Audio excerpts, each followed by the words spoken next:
Digital earning era में आप सभी का स्वागत है। दोस्तों, अब तक के वीडियोस में हमने जाना कि ई कॉमर्स प्लेटफॉर्म क्या होता है और किस किस ई प्लेटफॉर्म की मदद से आप अपना ऑनलाइन बिजनेस शुरू कर सकते हैं। तो दोस्तों, अगर आपको अपनी ऑनलाइन जर्नी स्टार्ट करनी है तो आपको इन्हीं किसी ई प्लेटफॉर्म पर रजिस्ट्रेशन करनी होगी। बिना ई प्लेटफॉर्म पर रजिस्टर हुए आप अपना ऑनलाइन जर्नी स्टार्ट नहीं कर सकते। दोस्तों, किसी भी ई प्लेटफॉर्म पर रजिस्टर होने के लिए आपको कुछ महत्वपूर्ण दस्तावेज की जरूरत होती है, जिसके बिना आप किसी भी प्लेटफॉर्म पर रजिस्ट्रेशन नहीं कर सकते हैं। चाहे वह अमेजन हो, मीशो हो, मिंत्रा हो या किसी भी अन्य प्रकार का ई प्लेटफॉर्म हो, आपको इन दस्तावेज की जरूरत वहाँ पर रजिस्ट्रेशन के लिए पड़ेगी ही पड़ेगी। तो चलिए जान लेते हैं ये दस्तावेज कौन कौन से हैं। दोस्तों, सबसे पहले और सबसे प्रमुख दस्तावेज की बात की जाए तो जीएसटी।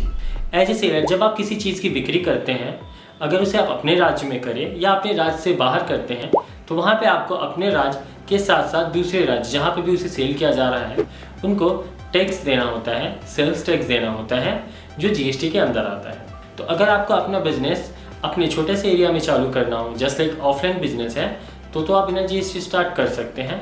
बट अगर आप ऑनलाइन बिजनेस करने जा रहे हैं जहाँ पे आपके ग्राहकों की संख्या असीमित होती है और आपको खुद नहीं पता कि कब आपके पास ऑर्डर कौन से राज्य से आ जाए, और जब मंथ एंड होते हैं हम अपने प्रोडक्ट्स को देखते हैं कि हमने कितना सेल्स किया, तो सेल्स को करने के बाद अब हमें अपने राज्य सरकार के साथ साथ भारत सरकार को भी टैक्स देना पड़ता है।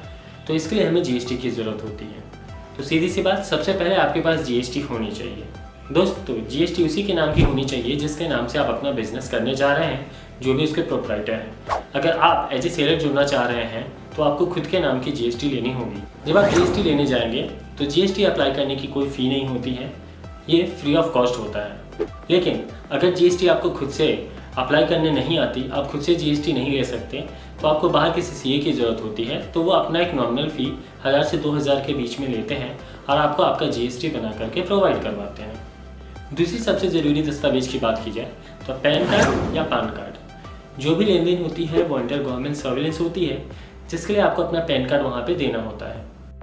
अब अगर आपने एज ए सोलो प्रोप्राइटर अपने जीएसटी को रजिस्टर्ड किया है, आपका एक सोलो प्रोप्राइटरशिप बिजनेस है, तो वहाँ पे आपको जो पैन कार्ड होगी वो इंडिविजुअल आपकी खुद की पैन कार्ड होगी। बट अगर आप as a business as a form आप उसको लॉन्च कर रखे हैं, तो वहाँ पे जो पैन कार्ड होगा वो फॉर्म का अपना पैन कार्ड होगा। तीसरी दस्तावेज की बात की जाए तो बैंक अकाउंट। अब आप जो भी बिजनेस कर रहे हैं उसका प्रॉफिट आपको चाहिए होता है, तो वो प्रॉफिट आपके इसी बैंक अकाउंट पे आपके ई कॉमर्स प्लेटफॉर्म द्वारा भेजी जाती है। अब ये जो बैंक अकाउंट है या आपका सेविंग या फिर आपका करंट, दोनों में से कोई भी हो सकता है। अगले इंपॉर्टेंट डॉक्यूमेंट की बात की जाए तो आपका ईमेल आईडी और कॉन्टैक्ट डिटेल।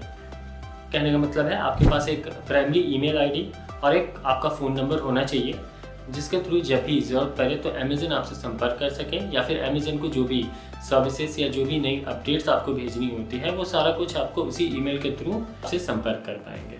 अगली सबसे इम्पॉर्टेंट दस्तावेज की बात की जाए तो ये है प्रोडक्ट। अब अगर आपको ऑनलाइन सेल करना है और आपके पास प्रोडक्ट ही नहीं है तो आप सेल क्या करेंगे?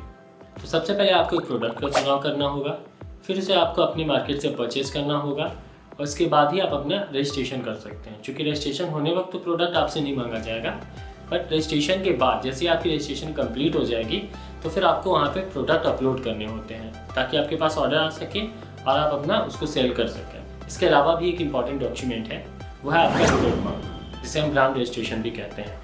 अगर आप बिजनेस करने के लिए सीरियस हैं और अपने बिजनेस को लॉन्ग टर्म में ले जाना चाहते हैं तो आप अपने एक ब्रांड ज़रूर बनाएं, ताकि उसी ब्रांड के अंदर आप अपने सारे प्रोडक्ट्स को सेल कर सकें। हम जब भी मार्केट में कुछ खरीदने जाते हैं तो हम सबसे पहले उस ब्रांड को ज़रूर देखते हैं। अगर वो प्रोडक्ट ब्रांड का नहीं होता, जेन्युइन होता है, तो हम जल्दी उसको खरीदना पसंद नहीं करते। छोटे मोटे प्रोडक्ट्स हैं तो उसे हम ले लेते हैं, बट अगर कोई बड़ा प्रोडक्ट्स या महंगे प्रोडक्ट्स हम लेने चाहते हैं तो हम सबसे पहले उसके ब्रांड को प्रेफरेंस हमेशा देते हैं। इसलिए अगर आपके अपने बिजनेस को बड़ा करना है तो आपके पास एक ब्रांड तो होना ही चाहिए। बट शुरुआत में बिजनेस करने के लिए मैंडेटरी नहीं है, ये एक ऑप्शनल है, लेकिन ये आप इसको आगे जा करके ज़रूर रजिस्टर कर लें। तो दोस्तों, सबसे पहले हम इतने डॉक्यूमेंट्स को लेकर आएंगे, फिर हम अगले वीडियो में देखेंगे कि कैसे हम अमेज़न पे एज ए सेलर रजिस्टर्ड होंगे। उसके बाद देखेंगे कैसे हम अपने प्रोडक्ट्स को वहाँ पे लिस्ट करेंगे और बाकी जितने आगे के प्रोसेस हैं वो सभी चीज़ों को देखेंगे। तो वीडियो अच्छा लगा तो लाइक करें, साथ ही साथ वैसे दोस्तों को शेयर करें जो हमारे और आपकी तरह बिजनेस सेलर या ऑनलाइन सेलर या कुछ करने की सोच रहे हैं। तो ये वीडियो ज़रूर शेयर करें।